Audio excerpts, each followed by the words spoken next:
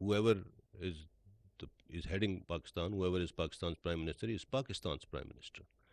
And Pakistan is 220 million people, a nuclear power, one of the largest countries in the world. And jaise maine kaha, it is a country of consequence. So it's a democracy, alhamdulillah, and this is continuing. So